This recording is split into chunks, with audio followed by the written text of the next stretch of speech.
मैं ब्रजेश भाटी जी आपसे शुरू करता हूं। डल्लेवाल जी का बयान आपने सुना होगा, क्या आप उनके इस बयान से सहमत हैं? सुना है मैंने बयान, अभी डल्लेवाल जी ने कहा है।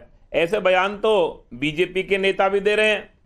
और अभी आप सुन रहे थे मनोहर लाल खट्टर जी को, आप देख रहे हैं किस तरह से उन्होंने जो लड़ाई केंद्र सरकार से है किसानों की, जो अपनी मांगों को मानने वाली लड़ाई है, किस तरह हरियाणा सरकार ने वह बैरिकेड लगा किसानों को रोका है। बयानबाजी तो लगातार 3 दिन से चली रही है जब से ये आंदोलन शुरू हुआ है।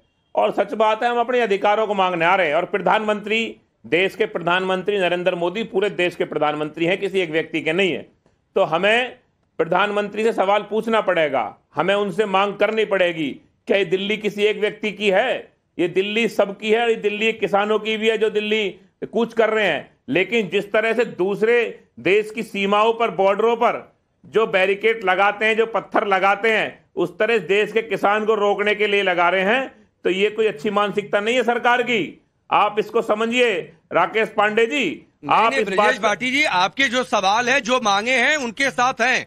मैं उन बातों का कोई विरोध नहीं कर रहा है, सरकार के साथ बातचीत हो, कोई रास्ता निकल जाए। लेकिन मैंने आपसे सवाल पूछा कि क्या डल्लेवाल जी का बयान कि राम मंदिर की वजह से प्रधानमंत्री मोदी का ग्राफ बढ़ गया, उस ग्राफ को नीचे गिराना है, समय बहुत कम है। मैं पूछ रहा हूं, आप डल्लेवाल जी के बयान के साथ हैं कि उनके बयान के खिलाफ है? नहीं, सुनिए, एसकेएम जो है, संयुक्त किसान मोर्चा, सब एक है, कोई किसी के खिलाफ नहीं है। हमारे जो नेता बयान दे रहे हैं, इसमें कोई दो राय नहीं है कि भाई आपको इतना अहंकार हो गया है, आपकी प्रशंसा पूरी दुनिया तो आप डल्लेवाल जी के बयान के साथ है ना ब्रजेश भाटी जी? बात सुनिए, मेरी सीधे हाँ बोलिए। सुनिए राकेश जी, मेरी बात सुनिए, मैं बता रहा हूं, मेरी पूरी बात सुन लीजिए, मैं आपकी बात का ही जवाब दे रहा हूं। जब आदमी का अहंकार इतना बढ़ जाए, जिस तरह रावण का बढ़ गया था, आप देखिए जिस देश के किसान पर जो अटैक हो रहा है, गोले छोड़े जा रहे हैं, लाल मिर्च के पाउडर से अटैक किया जा रहा है, तो और क्या कहेंगे बताइए मुझे। आप मुझे बता दीजिए। ब्रजेश भाटी जी, आप अभी भी मेरे सवाल को नहीं समझ पा रहे हैं। आप आंदोलन करिए, लोकतंत्र में अधिकार है, सड़कों पर उतरिए, सरकार से संघर्ष करिए। नहीं, दिल्ली क्यों उस संघर्ष की कोई खिलाफत नहीं कर रहा है। मैं पूछ रहा हूं, आप डल्लेवाल जी के बयान के साथ हैं? मुझे लग रहा है कि आप साथ हैं, यानी आप मान रहे हैं कि इसका मकसद ये है कि नरेंद्र मोदी के ग्राफ को नीचे किया जाए, किसानों की मांग को मनवाना मकसद नहीं है। दिल्ली किसी के बाप की नहीं है, दिल्ली सबकी है, किसान की नहीं है, किसी के बाप की, सबकी है दिल्ली। तो क्यों नहीं? बिल्कुल आपकी बात से सहमत हूं, लेकिन मेरा सवाल, अभी भी आप इस सवाल से भाग रहे हैं ब्रजेश भाटी जी। सुनिए मेरी बात, सुनिए। नहीं तो अरे भाई, आप आंदोलन कर रहे हैं कि नरेंद्र मोदी के ग्राफ को नीचे गिरा रहे हैं। मैं सिर्फ इतना जानना चाह रहा हूं। मनोहर लाल खट्टर, आप कह रहे हैं आप डल्लेवाल के बयान के साथ हैं, यानी ब्रजेश भाटी जी, मैं ये मानकर चल रहा हूं कि आप आंदोलन के नहीं, आप नरेंद्र मोदी के ग्राफ को नीचे गिराने के लिए काम कर रहे हैं, आप किसानों के लिए नहीं काम कर रहे हैं। माफ करिएगा। बात सुनिए, ये आंदोलन किसी व्यक्ति विशेष के खिलाफ नहीं है, ये आंदोलन किसी अन्य मांगों के लिए नहीं। एमएसपी हमारी मांग है, एमएसपी। अरे तो फिर बोलिए ना कि डल्लेवाल के बयान की खिलाफत कर रहे हैं। नहीं, सुनिए मेरी मकसद नरेंद्र मोदी के ग्राफ को नीचे गिराना नहीं, मकसद ये है कि किसानों की मांग को मनवाया जाए। आंदोलन छोड़ा था, उन्हीं पर आज सरकार वहां की वहीं टिकी। क्यों नहीं लागू की एमएसपी? क्यों नहीं इन्होंने कानून लागू किया? नहीं ब्रजेश भाटी जी, आप नहीं तय कर पा रहे हैं सर, आप नहीं तय कर पा रहे हैं। सूर्य प्रकाश मैथिल जो ब्रजेश भाटी जी कह रहे हैं, मैं तो यही मतलब समझ रहा हूं, आप दुरुस्त करिएगा और बाकी लोग भी दुरुस्त करेंगे अगर मैं गलत समझ रहा हूं तो। ये डल्लेवाल जी के बयान के साथ है, इसका मतलब ये है कि ये चाहते हैं कि आंदोलन का क्या होगा नहीं होगा, लेकिन नरेंद्र मोदी का ग्राफ नीचे गिर जाए, इतना तो जरूर हो जाए। और दिल्ली किसान आएगा। धन्यवाद राकेश भाई। पहले तो आपको, आपके सभी दर्शकों को, पूरे देश को भारत माता की जय, वंदे मातरम। और आपने सही कहा कि ये जितना भी प्रोपोगेंडा और जो षड्यंत्र चल रहा है, ये केवल और केवल नरेंद्र मोदी जी के ग्राफ को कम करने की कोशिश की जा रही है। जिस प्रकार से डल्लेवाल जी ने स्वीकार कर ली सच्चाई, और यहाँ पर देखिए किस प्रकार से बातों को घुमाने की कोशिश कर रहे हैं मेरे बड़े भाई भाटी जी। मैं आपको कुछ चीजों के संग यहाँ पे बात करना चाहता हूं। अब देखिए राकेश भाई, जब 2013-14 में देश की कमान माननीय प्रधानमंत्री जी ने संभाली थी, उस समय में गेहूं का समर्थन मूल्य 1400 रुपए था, और आज कितना है जरा मुझे बता दीजिए। उसके अलावा सुन लीजिए, मैं बीच में नहीं बोला, भाटी जी पहले पूरी बात सुन लीजिए, फिर बताऊंगा कितना है। उसके अलावा यूरिया की कीमत उस समय कितनी थी, आज कितनी है, जरा ये बता दीजिए। तीसरी चीज, किसान सम्मान निधि में हर साल किसानों को जिस प्रकार सम्मान, नहीं सूर्य प्रकाश मैथिल, मैं इस पर आऊंगा।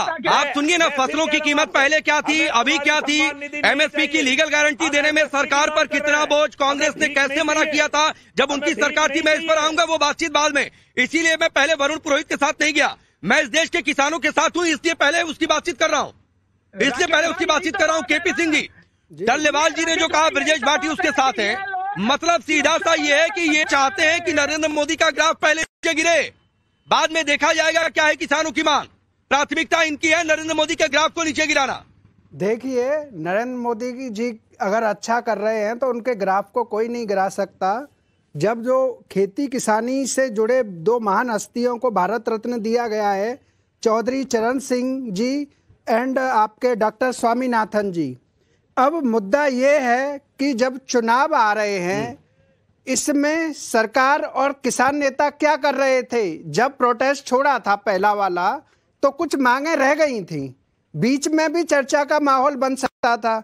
दूसरी बात यह है, मांग रखने का सबको अधिकार है, आंदोलन नहीं होंगे तो ये लोकतांत्रिक देश नहीं है।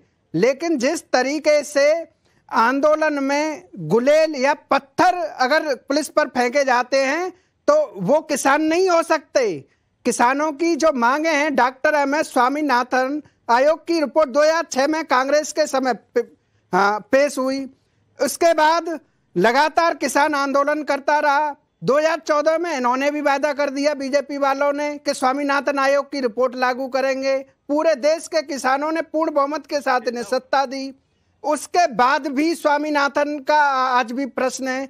सबसे बड़ा सवाल यह है। और रही डल्लेवाल जी की बात, ये आंदोलन मैं नहीं जानता कौन कर रहा है, लेकिन जिस व्यक्ति ने यह बयान दिया है वह कभी भी राष्ट्र हित के से संबंधित नहीं हो सकता।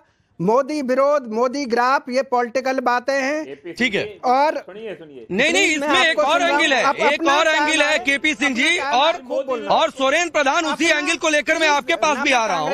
राम मंदिर बना, लोकार्पण हुआ, प्राण प्रतिष्ठा हुई, एक अलग तरीके की लहर देखने को मिल रही है। तो क्या ये कार्ड तैयार करने की कोशिश हो रही है क्या डल्लेवाल से बयान दिलाकर कि राम मंदिर की वजह से ये जो लहर बनी उसको कम करना है, ग्राफ को कम करना है? मैं सुरेंद्र प्रधान पहले आपसे भी यही पूछता हूं कि आप डल्लेवाल के बयान के साथ है कि खिलाफ है? कांग्रेस के प्रवक्ता, मैं किसानों की तरफ से बात रख रहा हूं। किसानों को बदनाम जिस तरीके से करने की साजिश इस देश में रची जाती है वो बहुत शर्मनाक है। और जो वरिष्ठ किसान नेता हैं उनको इसमें संज्ञान लेना चाहिए। इस तरह के बयान, स्टेटमेंट आ रहे हैं, खाली ये बयान नहीं, और भी वीडियो बहुत वायरल हो रही हैं। मैं ये कह रहा हूं, MSP गारंटी कानून की मांग पिछली नहीं, बिल्कुल नहीं, मैं आपकी बात से बिल्कुल सहमत हूँ कि इस आंदोलन में जो बड़े नेता हैं उनको कम से कम डल्लेवाल को बुलाकर कहना चाहिए कि भाई ऐसा बयान क्यों दिया आपने, ये पॉलिटिकल स्टेटमेंट है, ये आंदोलन को खराब कर सकता है।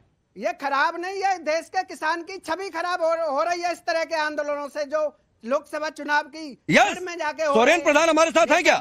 करना, भाषण करना आसान है, लेकिन किसान अन्नदाता को जो बदनाम करने की साजिश इस देश में चली जा रही है वो सोरेन प्रधान जी, ठीक है केपी जी मैं आता हूँ। सोरेन प्रधान जी